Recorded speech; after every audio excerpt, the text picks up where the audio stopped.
Pair met at Caesar's palace. Each man led to the ring by a band blaring the music of their people, each with a nation at their back. Gomez grew arrogant with his greatness. The smaller man came in a huge betting favorite with 35 wins and 35 knockouts over the last 7 years. He swaggered into the palace like he owned the place, while Salvador was an assassin, calm and composed, prepared for the stabbing. You see it in the subtle smirk of knowing on his face.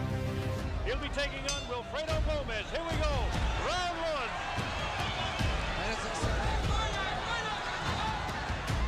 Gomez rushed him and pressed the Mexican to the ropes and went wild.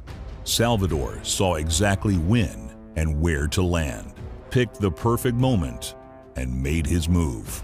He catches the Puerto Rican on a counter right hand that only exists in slow motion and frame by frame. That's how compact it was, and drops the little tyrant for the first time a minute into the first round. The remaining minutes of the first was Salvador attempting to leave a body while fighting out of his skin.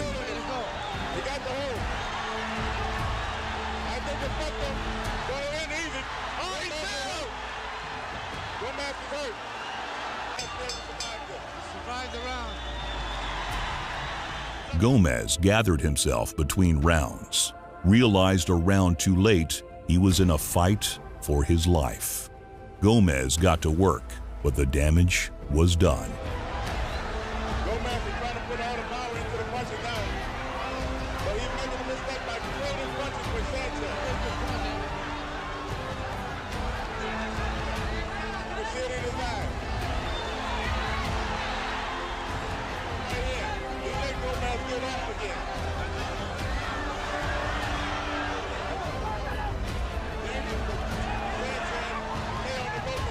Like Gomez get in there. But again, Gomez is really not taking that pace. Fight for 15 now. You wonder how they're going to keep it up.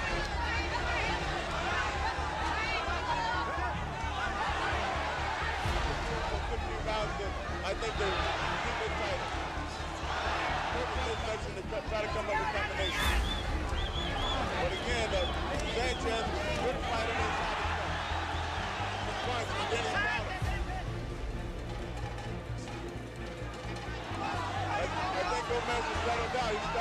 That by round 3, he's sporting the shiner that would signal the end of the fight. It was more than a bit of a bruise.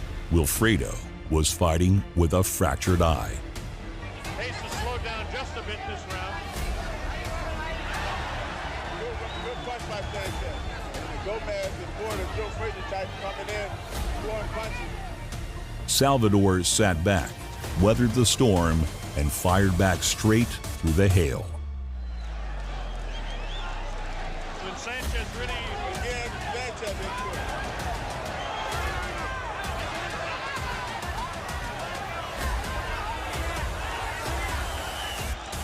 And another angle as Sanchez getting tagged a few times. And he hits Sanchez inside.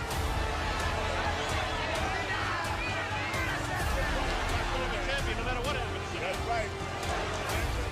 Before long, Gomez looks like he fought a whole bee's nest, while Salvador sits in his corner like it's the break room between procedures. While he was coming out of his longer arm with Sanchez.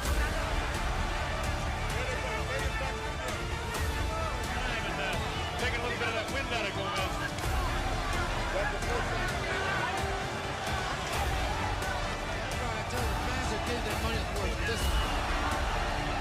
Again, they're taking crazy punches. Gomez is on the rope with gun under the nose again. He's hurt. He's hurt. Gomez is hurt. The doctor delivered his final incision in the 8th. The right hand gave Fredo the kiss of death.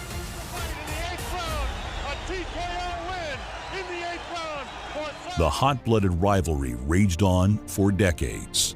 drew huge crowds and endless cash from the rabid fan bases, as well as producing some of the greatest fights of all time.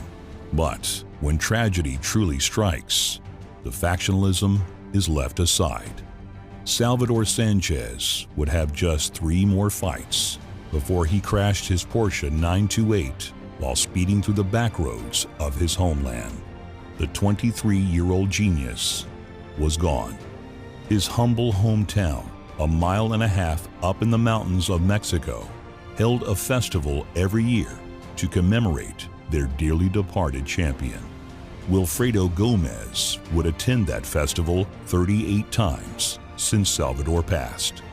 A man once hated in his homeland was now a dear friend to the family of his fallen opponent.